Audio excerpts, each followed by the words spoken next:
بسم اللہ الرحمن الرحیم کے بارے میں یہ چند گزارشات پیش کرنے کے بعد اب ہم اللہ تعالیٰ کے نام پر سورہ فاتحہ کی کچھ تفسیر شروع کرتے ہیں۔ یہ سورہ فاتحہ جو قرآن کریم کی سب سے پہلی سورت ہے، کل 7 آیتوں پر مشتمل ہے، اور یہ امتیاز بھی اس سورت کو حاصل ہے کہ قرآن کریم میں سب سے پہلے مکمل سورت جو نازل ہوئی وہی سورہ فاتحہ ہے۔ اگرچہ جیسا میں پہلے بھی عرض کر چکا ہوں، سورہ اقرا بسم ربک الذی خلق کی ابتدائی آیتیں سب سے پہلے نازل ہوئی تھیں، اور اس کے بعد سورہ مدثر کی بعد آیتیں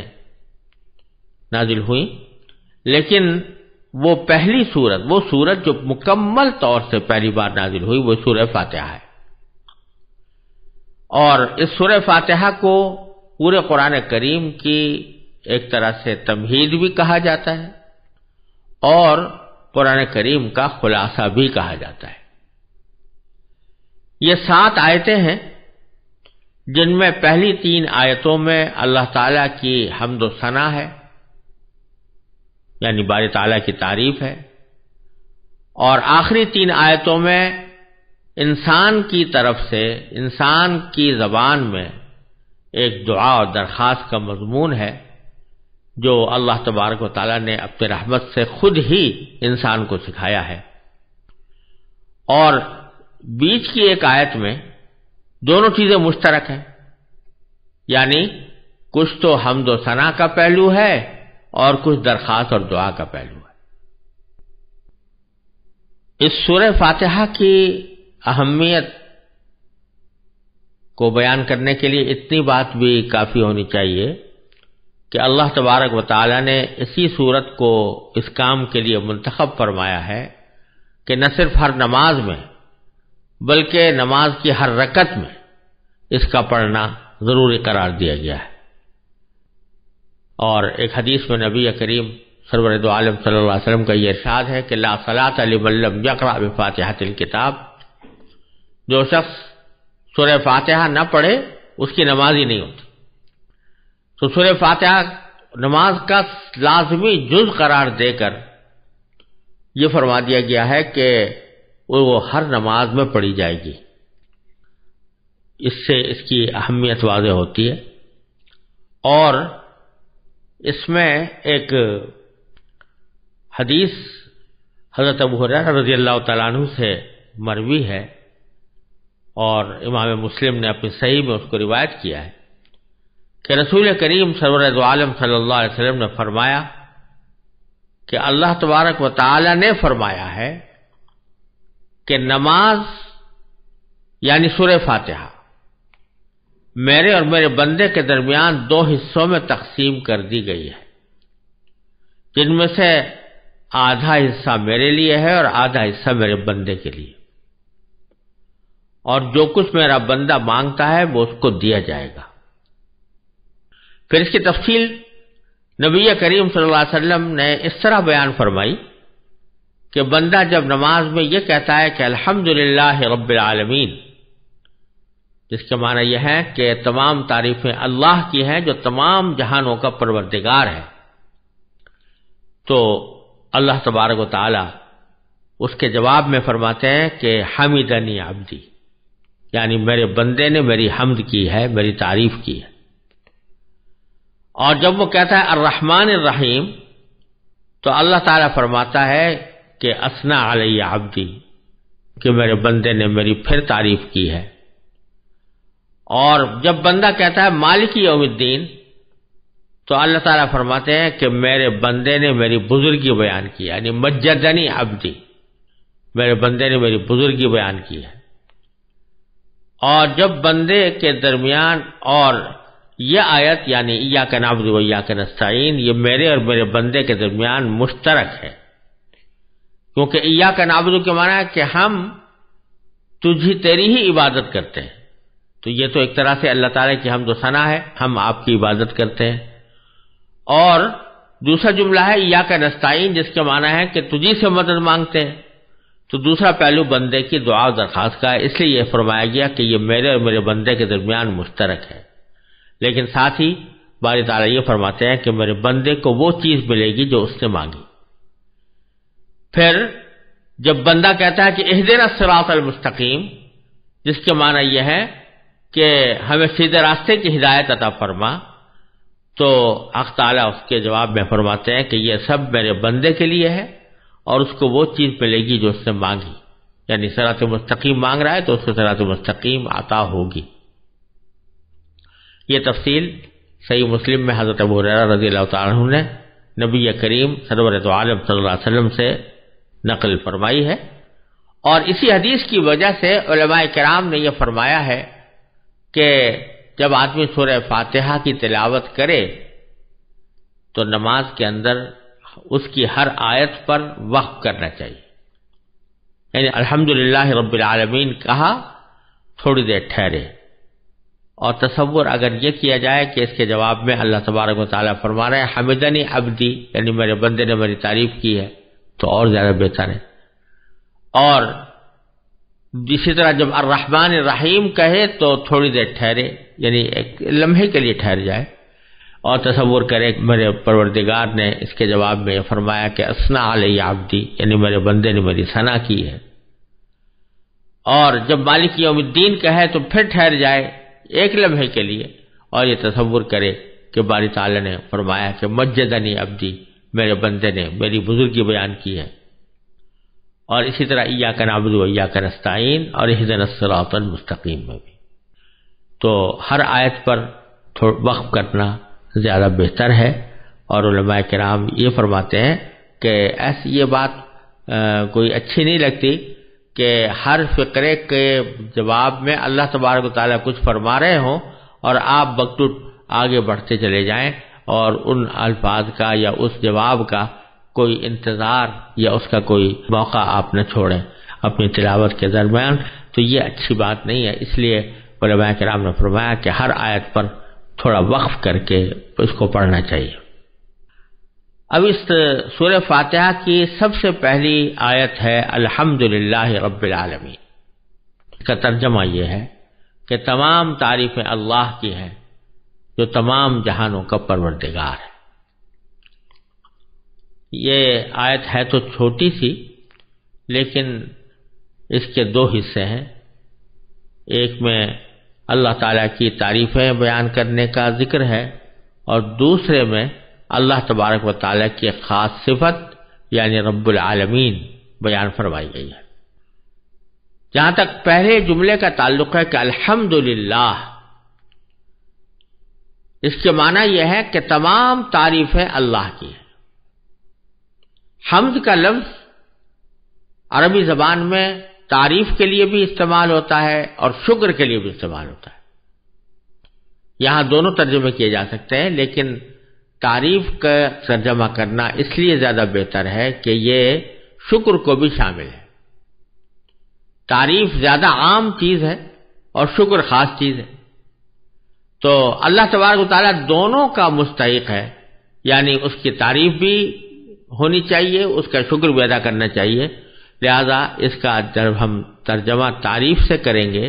تو اس میں شکر خود بخود شامل ہو جائے گا، اور شکر خود بخود اس درجہ شامل ہو گیا ہے کہ الحمدللہ کا لفظ یہ اللہ تعالیٰ کا شکر ادا کرنے کے لیے ایک مشہور فقرہ بن چکا ہے،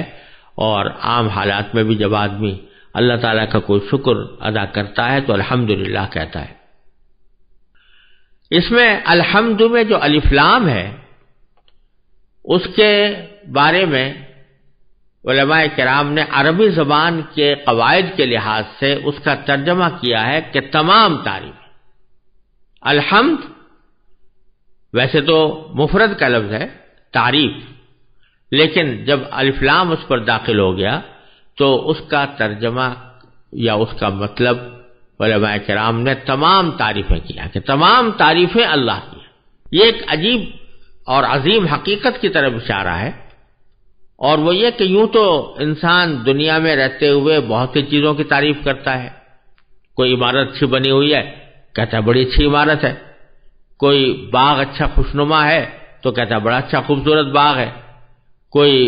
جنگل ایسے خوشنما نظر آتا ہے تو کہتا ہے بھائی بڑا دل فریب جنگل ہے. کوئی پہاڑ کے مناظر اچھے نظر آتے ہیں تو کہتے ہیں یہ بڑے دل فریب مناظر ہیں. تو تعریفیں تو دنیا میں بہت ساری ہوتی رہتی ہیں، مختلف چیزوں کی ہوتی رہتی ہیں، لیکن یہ جملہ اس طرف توجہ دلا رہا ہے کہ جو بھی دنیا میں تعریف کی جائے، کسی بھی چیز کی تعریف کی جائے، حقیقت اگر دیکھو تو وہ اللہ تبارک و تعالیٰ کی ہی تعریف ہوگی. وجہ اس کی یہ ہے کہ جب آپ کسی چیز کی تعریف کرتے ہیں تو حقیقت میں وہ اس کے بنانے والے کی تعریف ہوتی. اگر آپ کسی عمارت کو دیکھ کر یہ کہیں کہ یہ بڑی شاندار عمارت ہے، بڑی خوبصورت عمارت ہے، بڑی مستحکم عمارت ہے، بڑی اچھی لگ رہی ہے، تو اس کا مطلب یہ ہوتا ہے کہ اس کے بنانے والے نے خوب بنایا اس کو. یہ حقیقت میں اس کی کاریگری کی تعریف ہے، اس کی انجینئرنگ کی تعریف ہے، اس کی آرکیٹیکچر کی تعریف ہے، اور جس شخص نے بھی جن لوگوں نے اس کے بنانے میں حصہ لیا ہے ان کی تعریف. اگر آپ کسی کتاب کے بارے میں تعریف کرتے ہیں کہ یہ فلاں کتاب بڑی اچھی ہے، بڑی مفید ہے، بڑی نافع ہے، اس کو پڑھنے سے بڑا فائدہ ہوتا ہے، تو حقیقت میں وہ کتاب کی تعریف نہیں ہوتی، بلکہ کتاب لکھنے والے کی تعریف ہوتی ہے کہ اس نے اس کو بہترین طریقے سے لکھا. تو یہ ایک عام دستور کی بات ہے کہ کسی بھی چیز کی تعریف حقیقت میں اس کے بنانے والے کی تعریف ہوتی ہے، اس کے موجد کی تعریف ہوتی ہے. تو اس لحاظ سے اگر دیکھا جائے تو کائنات کی جتنی چیزیں ہیں سب اللہ تبارک و تعالیٰ کی پیدا کی ہوئی ہیں. جب اللہ تبارک و تعالیٰ کی پیدا کی ہوئی ہے تو ان کی اگر کوئی تعریف کی جائے گی تو پھر وہ حقیقت میں اللہ تعالیٰ ہی کی تعریف ہوگی. اگر آپ کسی پھول کو دیکھ کر کہہ رہے ہیں کہ بڑا خوبصورت ہے تو مطلب اس کا یہ ہے کہ بنانے والا بڑا عظیم الشان ہے، یعنی اللہ تبارک و تعالیٰ. اگر آپ کسی باغ کو دیکھ کر کہہ رہے ہیں کہ یہ بڑا خوبصورت ہے تو حقیقت میں وہ اللہ تبارک و تعالیٰ کی تعریف ہے. اگر آپ کسی آسمان کے اوپر نظر آنے والے ستاروں کی تعریف کر رہے ہیں کہ یہ بڑے چمکدار ہیں، بڑے خوبصورت ہیں، تو حقیقت میں وہ اللہ تعالیٰ کی تعریف ہے، اس لیے کہ وہ اللہ تعالیٰ ہی کے بنائے ہوئے ہیں. تو الحمدللہ کا جملہ جو ہے یہ اس حقیقت کی طرف اشارہ کر رہا ہے کہ دنیا میں کوئی چیز حقیقت میں براہ راست قابل تعریف نہیں. اگر کوئی چیز قابل تعریف ہے تو وہ اللہ تبارک و تعالیٰ کی ذات ہے اور اسی کی طرف تمام تعریفیں لوٹتی ہیں. یہ معنی ہوئے الحمدللہ. اور پھر جو اگلا جملہ ہے کہ جو تمام جہانوں کا پروردگار ہے، رب العالمین، تو اگر غور سے دیکھو تو یہ پہلے جملے کی دلیل ہے. الحمدللہ کے معنی ہوئے تمام تعریفیں اللہ کی ہیں، رب العالمین اس کی دلیل ہے. کیوں ہے؟ اس لیے کہ وہی پروردگار ہے تمام جہانوں کا. تمام جہان اسی کے پیدا کیے ہوئے ہیں، نہ صرف پیدا کیے ہوئے ہیں بلکہ ان کی پرورش وہی کر رہا ہے.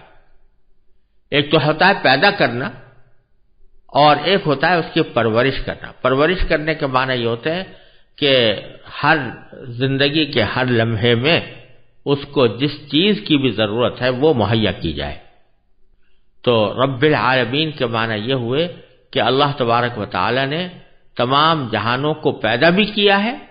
اور پیدا کرنے کے بعد ان تمام جہانوں کو جس جس چیز کی ضرورت ہوتی ہے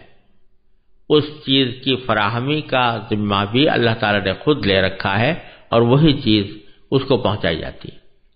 جس کو قرآن کریم میں دوسری جگہ فرمایا وَمَا مِن دَابَّةٍ فِي الْأَرْضِ إِلَّا عَلَى اللَّهِ رِزْقُهَا يَعْلَمُ مُسْتَقَرَّهَا وَمُسْتَوْدَعَهَا،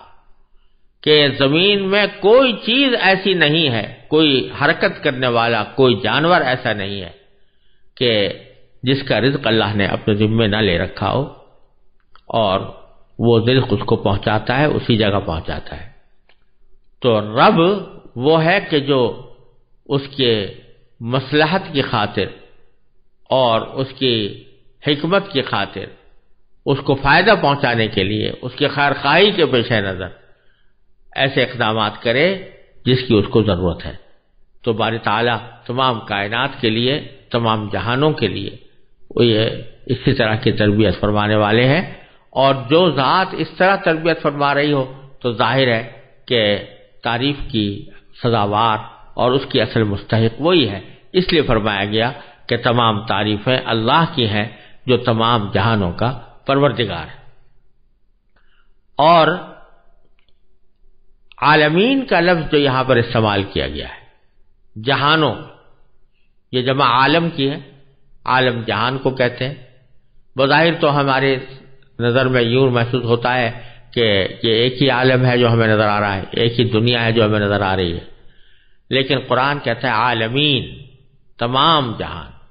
جس سے معلوم ہوتا ہے کہ